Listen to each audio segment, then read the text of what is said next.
So welcome everyone to the Multicultural Children's Book Club that's normally hosted by Ellie Wyndham, who is the founder and program manager for Walking in Other People's Shoes. And I'm filling in for her today. My name is Leanna, and we are joining you from Sacramento. But Walking in Other, yeah, California, yes. Walking in Other People's Shoes strives to empower women of color voices by providing transformative experiences through storytelling and community. And we're so happy that you all could join us tonight for the book club. This free monthly virtual book club is for children, parents, and educators, and anyone who wants to dive deeper into themed activities and concepts around race, identity, and culture. In addition, we will share themed activities and snack ideas. And our two facilitators, one of whom is not able to join us tonight, she gave us a video, but we do have Maria Wen, who is the facilitator for the book club, and she blogs on parenting, children's books, and education at pragmaticmom.com. She's also the co-creator of Multicultural Children's Book Day, which is coming up very soon, a nonprofit celebrating diversity in children's books, and she's based in the Boston area. And Ruth Perez is our activities facilitator, and she's a student, so she wasn't able to join us tonight, although she did send us a video. She's a sophomore at Lehman College, pursuing a bachelor's in speech pathology and audiology, followed by a master's in speech pathology. And those degrees will allow her to continue her work in schools, providing extra support in speech to students with special needs. And she is based in the Bronx. And anyone, if you're not already, you can follow Walking in Other People's Shoes on social media at Walking in Other People's Shoes. So I'll go ahead and turn it over to Mia, who's going to introduce us to the book. Great. Thank you so much. So first of all, this is Maria's debut book. It's Chinese New Year, Curious George. I just want to go over my giveaway because Chinese New Year coming up is the year of the rabbit. So I have the Chinese New Year envelopes that will be also in the book with the bunny on it. And I just got enough packs. I think I have 5 packs of, I don't know, 4 or 5 each, because in case anyone wants to use it for a classroom or a library, like there's, plenty for everyone.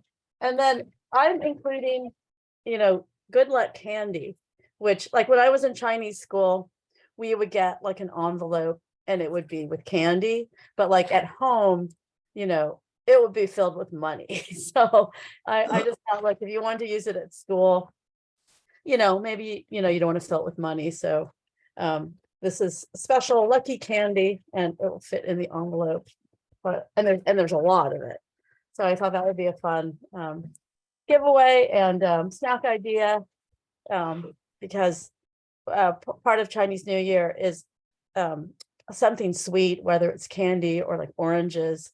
It's sort of like good luck for, sweet thing, like, sort of, it's good luck. It's like sweetness and good things happening in your life for the coming year. So yeah, there's a little bit of glare. And this book doesn't have as many pages. So I've covered up some of the stanzas because I don't like to read it all, just because, I don't want to violate the copyright. So I'm just going to share some of the pages of this book. So you'll get a sense of just really how it's a really great deep dive into Chinese New Year culture. And so also Maria explained, and I also did a little research, there is some, like, I always grew up hearing Chinese New Year. And then I would say like 4 or 5, maybe 8 or 9 years ago, we started hearing Lunar New Year, like, let's call it Lunar New Year, refer to it as Lunar New Year, sort of, like just in general, there's always sort of, different phrasing for different kinds of things where people said, use this instead. So, but Lunar New Year, it actually, it sort of is an umbrella that encompasses, cultures that use the lunar calendar, for like a New Year celebration, but it isn't always necessarily the same celebration, especially like in Asian celebrations, like Korea has a Lunar New Year.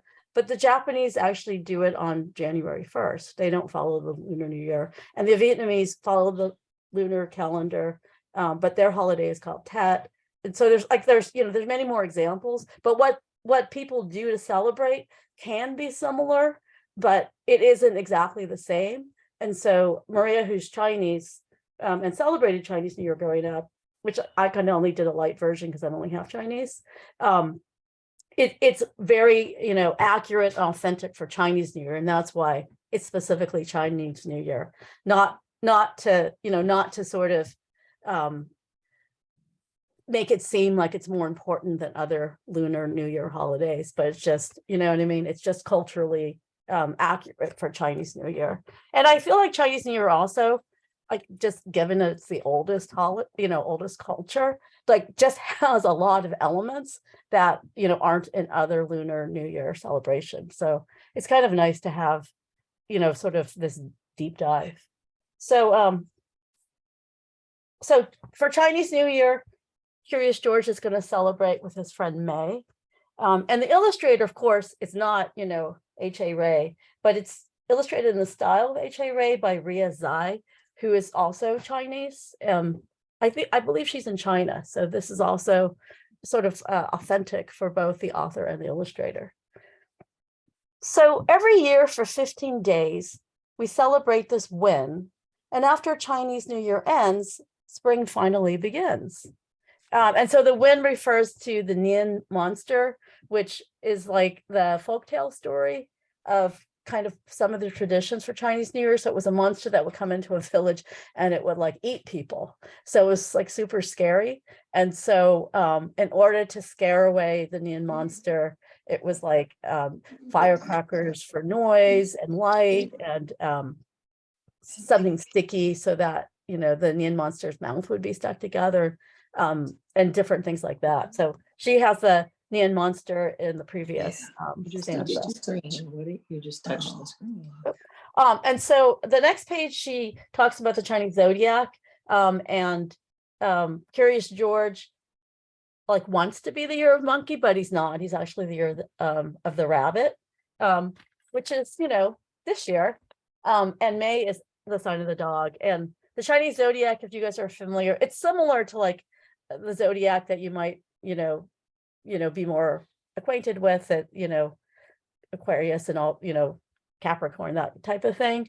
But it has a specific animal, and it also has, that same kind of like character traits, and like, what can you expect this year that is, kind of fun to read. So there's the holiday for Chinese New Year. There's a lot of things that you do to get ready. And in this case, you clean the house, and if you can afford it, you get new clothes. And so here I'll do a couple of the traditions that Maria has written in rhyme. Before things can begin, bad luck is swept away. The house is clean and ready for 15 fun-filled days. And red is a good luck color. So oftentimes the new clothes will be red. But they also decorate the house. So they decorate the house. A sign hangs upside down. The foo shows them the way that fortune comes around. And so Maria will explain this better, but it has to do with kind of homonyms for Chinese words. Like, so what word also sounds like a different word? And so she kind of explains, because I actually don't know it that well, but it ends up being, you use this foo Chinese symbol and you hang it upside down, and that's part of bringing in good luck for the new year. Like, for example, like we got like a Chinese, like a new calendar from our Chinese restaurant, and it had the foo symbol. So I gave it to my daughter, and she hung it upside down on her front door of her apartment. And, that is like another good luck symbol to bring it in. But also food is so important. It's so important in Asian culture, especially in Chinese culture, where the greeting, like the everyday greeting is literally, have you eaten? So, and then also Asians, they don't tend to eat by themselves because it's considered like a, like a communal thing, like a bonding, like you eat with your family, you always eat with a lot of people. And so food is really important. And especially in Chinese New Year, there's always like a banquet, and there's specific foods that are always included because they're good luck. And so Maria also explains some of these, good luck foods. So families are together and elders are so pleased.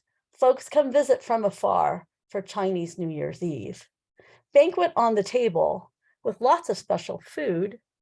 Everyone is thankful and filled with gratitude. Careful with the noodles, George. They symbolize long life. Breaking them while eating means luck is sacrificed. So there's like good luck noodles, and then there's things that are round, like a dumpling, which is also in Korean tradition. There's like a good luck dumpling soup that I made for our family, because dumplings and that round dumpling, it symbolizes money, because the Chinese money was a round circle with like a square. And other things are like a whole fish with the tail up is also good luck. Okay, now we come to the lucky money, which, is a fan favorite for kids, I would say. Lucky money. Mom and Dad come over, red envelopes in hand. George and May say thank you and bow right where they stand. Inside are 8 new bills. The number 8 is good. George and May get lucky money, as all the children should. Yeah, so there's a lot of, I think there's like lucky numbers in all kinds of cultures, but 8 is definitely a good luck number in Chinese culture. And then this illustration is the firecrackers. And I think I mentioned before, the firecrackers were part of the mythology of scaring away the Nian monster. But, in these days, it's also just like fun and a beautiful, way to celebrate, enjoy a light show. Okay, so Chinese New Year's Day. Happy Chinese New Year. George jumps out of bed. Luck and fortune follow if their clothes are red. And then here you see the lion dance. Here she has a dragon dance, but like in Chinatown, it can also be like a lion dance. And it's often like the people who do the lion dance are like it's not like random. It's like people who train to be in the costume and know how to move it. And they're often like a whole martial art, like troupe or like a studio will train specifically on how to do the dance as part of their martial arts training. Dragon dance is starting. Drums beat fast and loud. George jumps in to help them, makes the dragon bow. And when it's like the lion dance, they have this sort of, it's a good luck thing. They do it in our Chinatown in Boston, where they literally go to every single like establishment store, like on the like sort of main street. And it's also like they feed the lion, like actually real cabbage. And so there's like, they don't eat it, but like cabbage gets thrown and kind of destroyed. And it's very fun because it's like this dance and it's drums and it's like a whole crowd, and then the cabbage is everywhere. And then I didn't know, because like my family, we didn't really ever do the Lantern Festival, but the Lantern Festival follows Chinese New Year. The Lantern Festival begins as Chinese New Year ends. When the first full moon appears, we welcome spring with friends. George loves celebrating this holiday with May. Chinese New Year is so fun. Good luck is on its way. And so here with the tabs, I think I'll try to show you up close. We have the lion for the lion dance. We have the bunny and the dog for the Chinese zodiac. We have the symbol for good luck, the one that hangs upside down. We have food, and here she has dumplings, because it's round and also like a pouch, and the red envelopes, and the dragon head for the dragon dance, and then the red lanterns. So I know, I hope you guys enjoyed it and, you know, kind of saw the depth of information for a board book. I thought it was wonderful. Great. Why don't we move on now to the activity? Leanna, did you want me to play the video or you can do it from your computer? Whichever would be easier. I didn't have it pulled up. I can pull it up real quick. Hold on. Oh, okay. I guess if you want to do it, since you that way the screen's sharing's probably on your computer.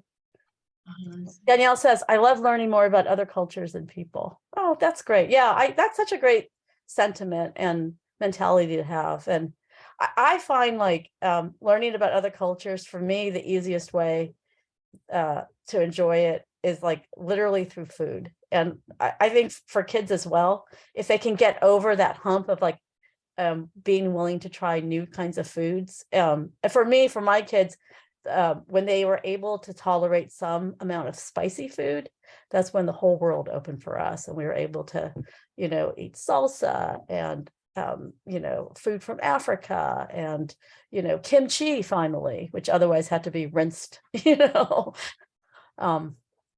So. Let's see, I'm just started sharing my screen. Can everybody see this? Yeah. This is a message from Ruth. And here's Ruth. Thank you, Ruth. Okay, she's muted. I think you just have to hit the volume. And then, did you say you were having trouble with the volume? Yeah, I can't hear her, so maybe just hit the volume on that. Like right there at the bottom. Yeah. Yeah, it's actually all the way up. Okay, let's just see. Maybe she just hasn't gotten started.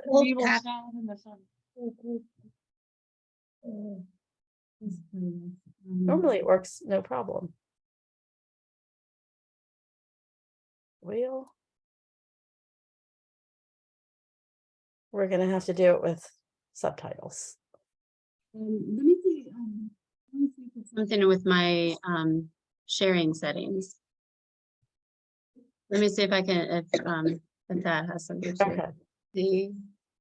I feel like Wait, Zoom, Oh, I think it was the setting here. Let me try this again. I feel like Zoom just made me do a new version, so I feel like this new version has a lot more security. Everyone, How's that? happy Thursday, Perfect. Happy New Year. Welcome to our first multicultural children's book club of the year. My name is Ruth Perez. I am the activity facilitator that will be leading you and guiding you through our activity today. I just wanted to quickly go ahead and say happy birthday to Ellie. I'm not sure if she's on today, but Ellie, we love you. We are so grateful for you, for all that you do, for all that you've done, building a community, building a safe place for all of us to come together, besides, you know, whether it be cultural differences, and also bring us together in unity, you know, as women of color, and sharing our stories and not being afraid to do so. So you're making the world a better place, and we love you. So now getting into her book, which I loved and I believe was phenomenal. It's the best combination ever, right? Curious George, something show I used to watch from as young as I could remember, right? And I'm already 20, y'all. And celebrating Chinese New Year. So I think it was the best I think it's the best combination ever, and bringing them together to bring this book to life. So what I understood from this book about Chinese New Year and just doing a little bit of reading, right? It's about trying to embrace the new and think about the good that's going to come in the next year, right? Taking out that bad luck or the things that maybe were not the best for you and leaving them behind, and trying to improve in the next year.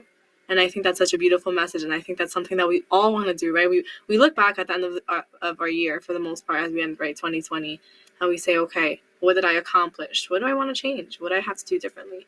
And we have sometimes traditions or customs that we do to prepare for the new year. So something that I was able to relate to in the book is that in my household, we had to clean. We have to do some deep cleaning. My mom was like, okay, we're going to get up and we're going to go and clean the house. We're going to move things around. We're going to sweep. We're going to mop. Some things to go ahead and embrace the year, right?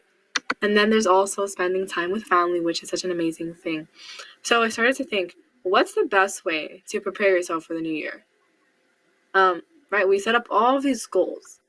Well, what can we do to actually accomplish them? but also embracing, the idea of Chinese New Year. So our activity for today is creating a vision board. It might not be like the typical vision board because, we might not have access to magazines or things that we want to print off the internet, but it's just a start and something to set you up and something that you can build upon, right? As humans, we work visually, so sometimes we might have all of these plans, right? So what May did is that they would do things, right? Like they would switch the signs, they would get the money, things that they receive materialistically. So sometimes it's good to put our thoughts down and put them into action, or just draw them out, write them out, right? So the vision board is going to help with that. What the vision board usually does is it's people put down their goals, what they want to achieve throughout that year, and then they put it up somewhere where they can see it every day. And it's a reminder of what they want to accomplish and what steps they're going to take to do so. And I think that's a good way of leaving behind, right, in the previous year, those bad habits. And also taking the good, right? Taking the good, because not everything that happens in a year is bad. But for the most part, we want to change, right? Because there's something that we didn't like. And embracing the good, right? You want to, what's the word? Some people may say manifest it. I would just say it's constantly reminding yourself, because sometimes life happens and we may feel unmotivated, but we see these things and then it kind of it revives us, right? Now, I know I've done a lot of talking, so let's get into the activity. As always, what we're going to need is a white piece of paper, right? Or if you have construction paper, red or orange, right? Colors from the book, then that's something you can go ahead and use as well. Some crayons, you can use, pencil, pen, but more idealistically some crayons, because we want to make this colorful. We want to make this vivid. We want to make it memorable, that when we look at this, we say, okay, this is what I have to do for the new year. This is what I'm going to accomplish. This is my lucky year, right? So now, what I just quickly did is that on my paper, I took crayon and I wrote Vision Board 2020. Does everybody, I'll just take a few minutes if everybody needs to get their supplies. Like she said, a piece of paper. It can be a white piece of paper, or it can be construction paper. If you have that, pencil or pen, or if you have markers or crayons to make it really nice and colorful.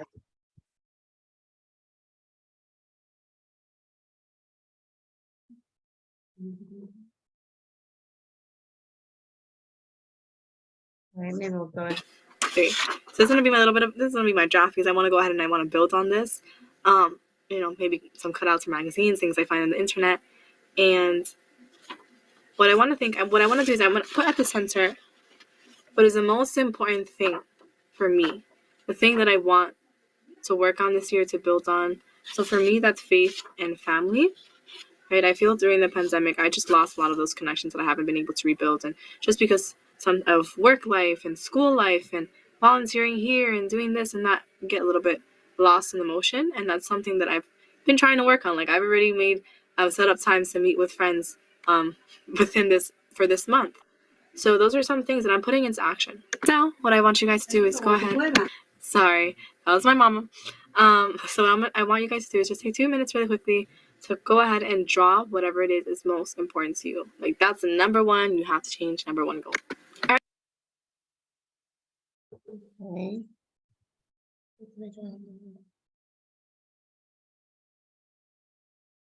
Everybody wants to just take a few minutes and work on that. So we're working on our vision boards and drawing what we want to manifest for the coming year.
Danielle says her number one goal is to be patient with herself and not feel like she has to do it all.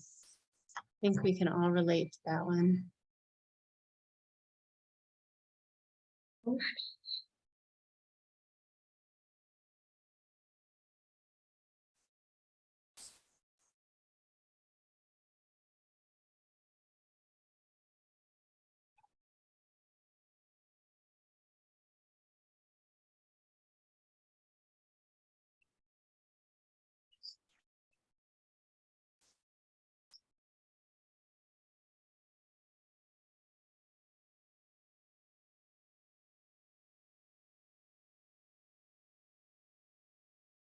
How are people doing? Do you need a few more minutes?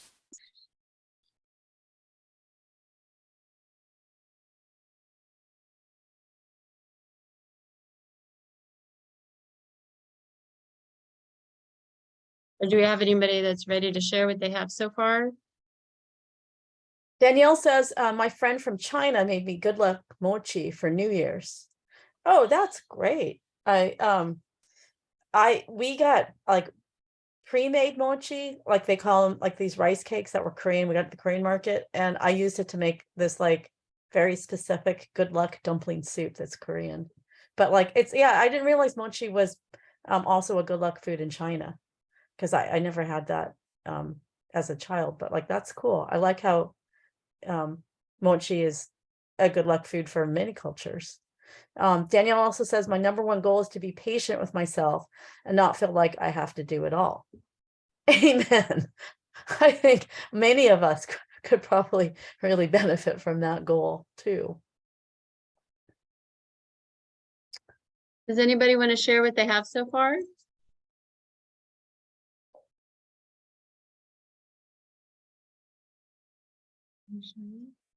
Leanna, are your kids, are they drawing? Because they always do such beautiful drawings. I'll share. This Oh, is yay, Barbara. Barbara. Yeah, for the coming year, I want to rebuild family in a new place.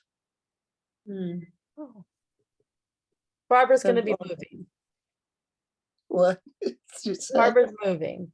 Barbara's moving. Barbara's moving Oh. from a family to a center called Fun Place for Old People. It's a group environment, and predominantly female and predominantly white. And it's like a resort in terms of having wonderful meals and all kinds of activities and places to go and things to do. And I tend to anticipate for a new beginning in the new year or new whatever, that I'm gonna have to filter people and things and places wherever I go. And I think the fact that it's going to be a new year and a new environment, I'm going to have to do lots of translations, I guess I'd call it. So I think we keep on schedule, Leanna. We probably should hit the video again, because it's already 7:40. I think Maria's coming on shortly.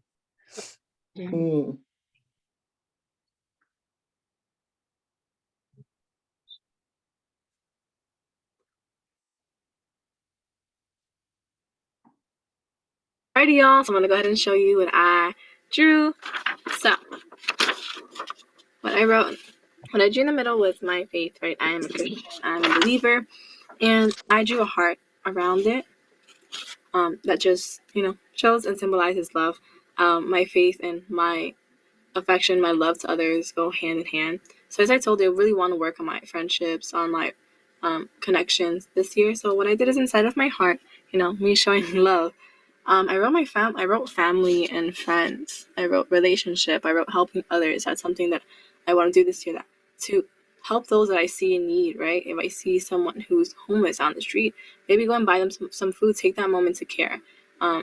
That's just a way of having my actions, my words work hand in hand together. And that's a way of demonstrating love. So I'm going to give you guys 1 minute. If you want to write any words here in the center to accompany that picture that you might have drawn, yeah. So go ahead and just take 1 quick minute. Now that I drew my biggest goal, what I want to try to do is draw out what are some habits that I want to do, right? So for example, this year I want to start reading more books, and not just any books, right? But books about self-improvement, because you are. You know the saying, you are what you eat. Well, you are also what you put into your body, what you obtain through your eyes and through your ears, right? So if you're reading things where, you're wasting a little bit of time, there's nothing wrong with watching TV and starting some TV, but, you want to make sure that you're edifying yourself, right? So reading books that tell you maybe how to change certain habits. Mia, what time do I need to go ahead and cut this short? Want to just like scooch it to the last, last minute or two? Okay, Just to- Sound wise, even though it's a little bit difficult to get in the city, but just also mentally, right? Being in a place where now, don't all raise your hand at once, right? But I really love to, guys, because it also helps when you talk about your goals with other people. It helps it come alive. Now that you're done with your vision boards and sharing them out, I want this to be something that you guys take with you, not just have for today and then forget about. Maybe some of you have already done vision boards and it's something that you do every year. But I would also say work with this, right? Maybe this could be your draft, and you can go online, or you can grab those magazines, get those cutouts, and really make it more unique to you, more unique to your goals. And put it somewhere you're going to see it every day. Maybe it's going to be in your bathroom, so maybe put it in a frame so it doesn't get wet, it doesn't get damaged. And you can see it maybe on your fridge every day, because we all love to eat. And you'll see it every single day. It'll be a reminder when you wake up in the morning, okay, when you're unmotivated, when you're feeling sad. Or maybe when you're feeling happy, it's just like the extra oomph to get you into the day. All right? And it's just a great connection to the book, right? We're leaving all those things in the past, things that didn't work out, and we're embracing the new. We're bringing in the new and the better. But that's all from me now. I hope that you guys have a wonderful night, and again, Happy New Year. And yeah, I hope that you guys really enjoy this activity. Have a wonderful night. Thanks, Ruth. I loved her goals and her Yeah. what she said. That was great. Well, we have Maria here. Hello. Maria. Great. Hi. I Hello. recognize some faces, new and old. Yes. Yes. Roseanne is from my writing group. Hi. And of course, Leanna, even though it says Ellie, Yes. it's Leanna from the Multicultural Kids blogs. And I recognize Barbara from past events too. Right. The neighbor, right? Yeah. Yeah. She's moving though. She's moving. Oh, you're moving. Okay. Yeah. She talked about that as part of her. Sadly. Well, Oh. why don't we start with Maria? Why don't you talk about your author journey? Okay. So Oh, yeah. this is my first book. It's Chinese New Year, Curious George, and it was a long Mhm. time coming, because the first time I wanted to write a book was when I was probably like 6th or 7th grade. The teacher asked, write down what you want to do one day, or what do you want to do? And I wrote down, write a book, and he was like, well, why don't you just do it now? Why do you have to wait till you grow up? And I just didn't even know how to do that. Like, you're a kid, like, how do you know? One thing I've talked about is when I was growing up, I never saw books that had characters that looked like me, or Right. had names, last names like mine, or just talked about different cultures like mine. And even in the media, you didn't see it on TV. So it was like, even though I knew I wanted to write a book, it just didn't seem like it was a possibility, because if you don't know what See it. you don't know, and Right. I was like, well, I don't see everyone I know is not like being a writer. They're like doing something else. So it took a long time for me to actually get to this point. I kind of tucked that idea away in my head for many, many decades, but I always had this kind of longing to be close to writing. And so I ended up working for a publishing company, but not on the writing side, the editing side. It was on the business side and marketing. I was working for Time Inc., which owned magazines like In Style, Entertainment Weekly, People Magazine, and so forth. And I just remember really wanting to be on the Good edit book. side, but having no experience. So the journey took a long time because also I did a big life change after I had my first child, and I was working in the city and it was just a really long commute. I decided to get out of corporate America, and that's really when my writing started, because then I was at home and I wanted to do something from home. And I was like, well, maybe I should take that idea about writing that was tucked away and start seeing what I can do. But I had no experience, so I couldn't really get paid for it at first. So I did write for free for a little bit until I could get some experience on my writing resume. And then slowly I was like a freelance writer. I got paid a little bit here and there. And then I eventually started my blog, Bicultural Mama. And originally that blog was supposed to be the platform for my books that I was going to write. I just didn't know it was going to take so long. I started that blog in 2011. It is now 2023. So you can see like it took a long time. So it was a parenting blog, multicultural families and so forth. And it has shifted. It is now more multicultural books and Asian culture and so forth. So now finally, this book, the blog, they can merge together. Right. It took a long time. And one thing that really helped was having a literary agent. And that took about 10 years, but it was off and on. I had kids along the way, so it was, not constant, continuous, but having the agent opened a lot of doors, because many publishing companies, especially the big ones, they won't even look at your manuscript unless you have an agent. And so when I acquired an agent, that's how I was able to get this book, because they only contacted agents, and they said that they wanted to expand on their series of tab board books. So there's like 7 tabs here. They've had a series of these holiday type Curious George books for over 10 years. They've done all the holidays that you could think of: Christmas, Easter, Halloween. They are expanding beyond the core holidays. And so Chinese New Year was one of the ideas, and they were looking for a writer who knew about the holidays. And they asked the agents if they knew anyone. And at that time, I had submitted a manuscript to my agent about a picture book about Chinese New Year. So she said, oh, I know someone who knows about it. And then I had to, you could say, kind of apply. I had to write samples of what I would write for this specific book. Yeah. And I had to do it in a certain format. These books are all 7 tabs, 4 stanzas, 4 lines, so 16 lines in rhyme. So I had to write it in that format. Was your picture book manuscript, the original one, was that in rhyme? No, it was not. Typically I don't write rhyme. It's in the industry, it's known to be like a very, very difficult thing to do, because it has to be so precise in the meter and so forth. And a lot of times, I mean, you have one wrong rhyme that's not perfect, and then an editor will be like, I'm not even going to read the rest of it. So it just really, like, unless you're like do it all the time, it's a very difficult way to go, because an editor can find reasons to not read your manuscript very quickly. So typically in the industry, the agents and people talk about, don't do rhyme unless you absolutely are sure you can do it. So with this one, I learned rhyme. And then also they had a rhyme expert in-house who also looked at it at the end, made some changes, and then they had the final manuscript. So that's how that worked, and it was a really great opportunity. I grew up with Curious George.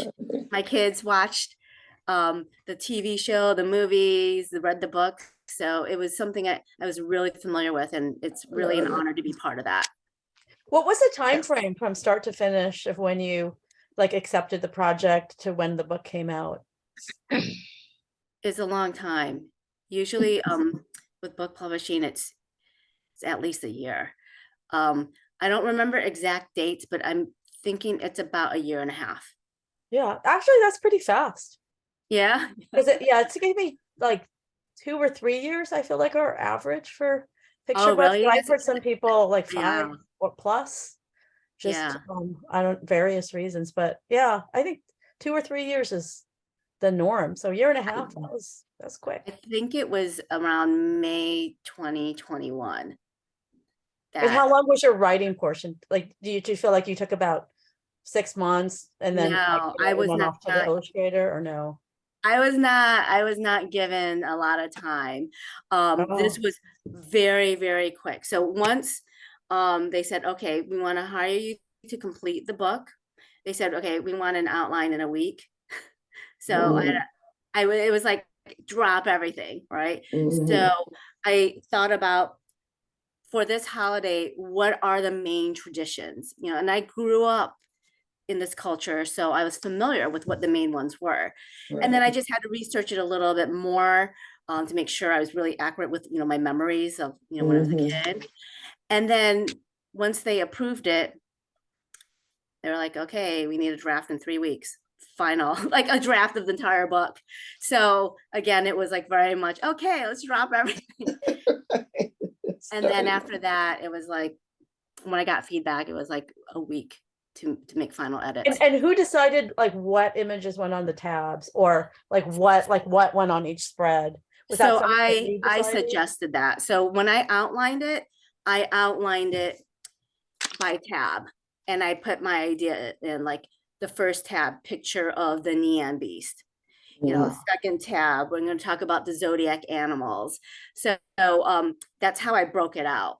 So the book was really like laid out even before I started really writing it. Right. Well, the flow is great because there's so much information, but the way you present it, you know, you can kind of follow like in Monster, but then you sort of, you know, towards the end you have the firecrackers and it has a nice chronological. flow to kind of, you know Yeah. what I mean, build up to the banquet and then end on the new holiday.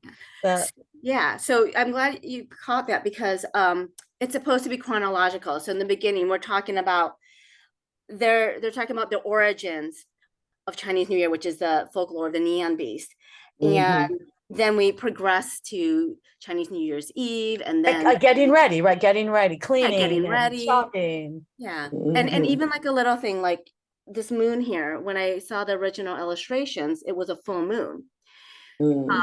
I didn't draw this, right? But I was allowed to check for accuracy because you know, the symbolism and traditions have to be so accurate.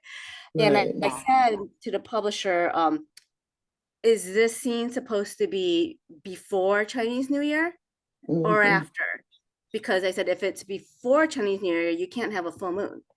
Because the full moon doesn't happen until the end of the 15-day holiday.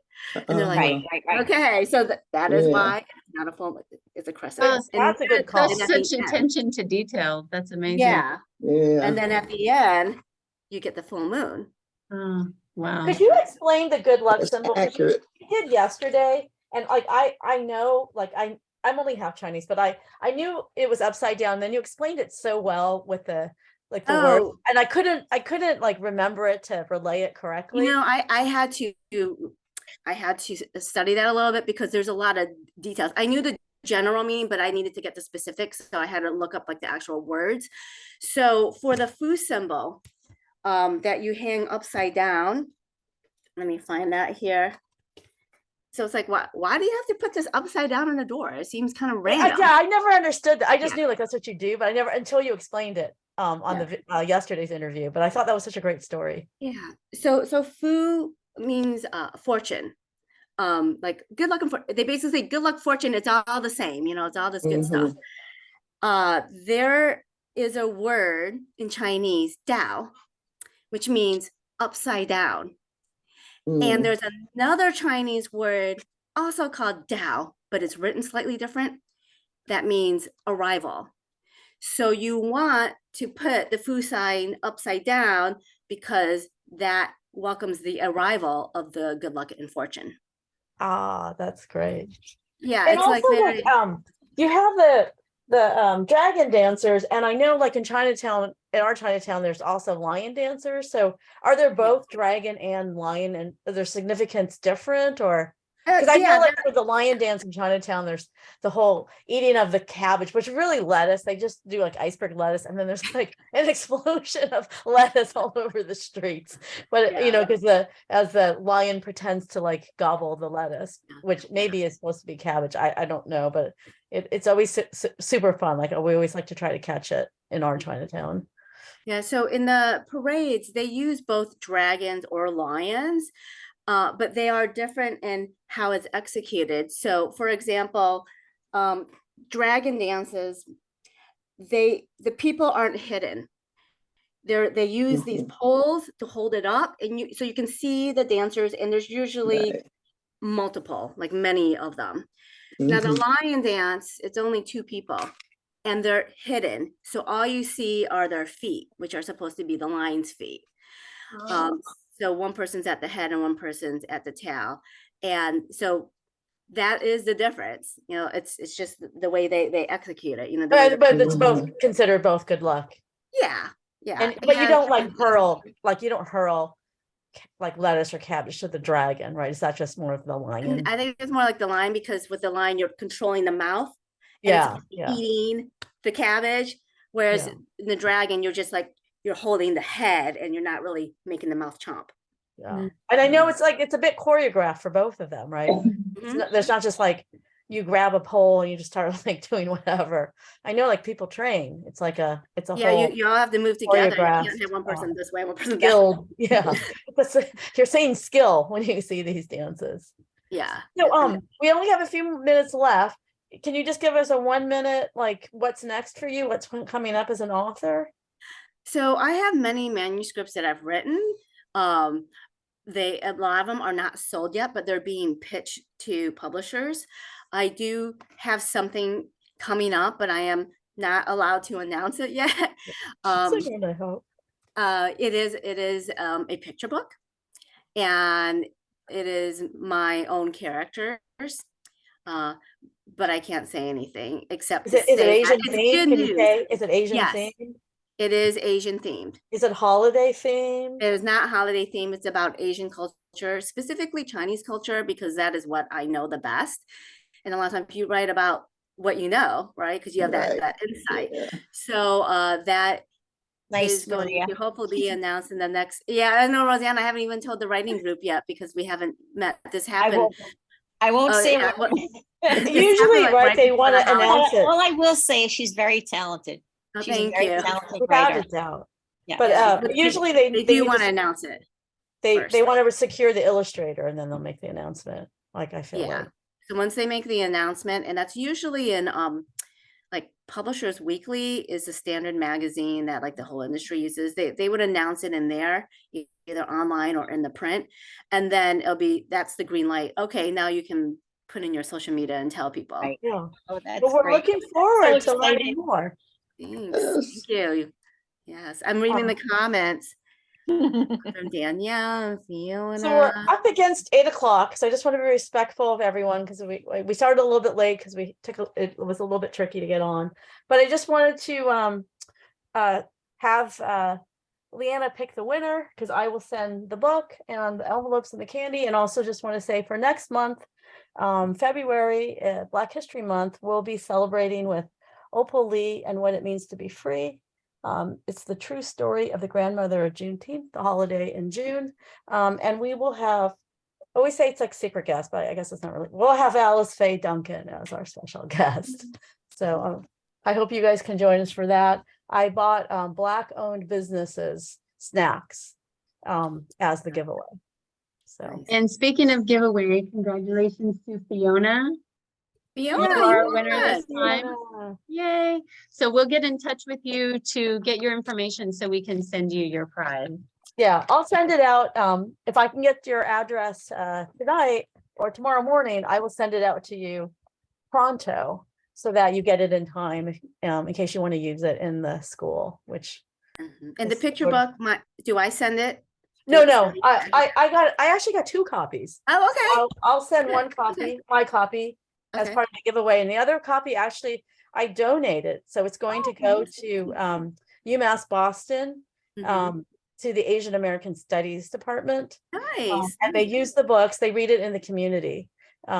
So yeah, I give like 99% of my Asian books to them because I know it will be, they'll be loved. And it will help the community. So they will enjoy that next year. All right, I'm gonna go ahead and stop the recording.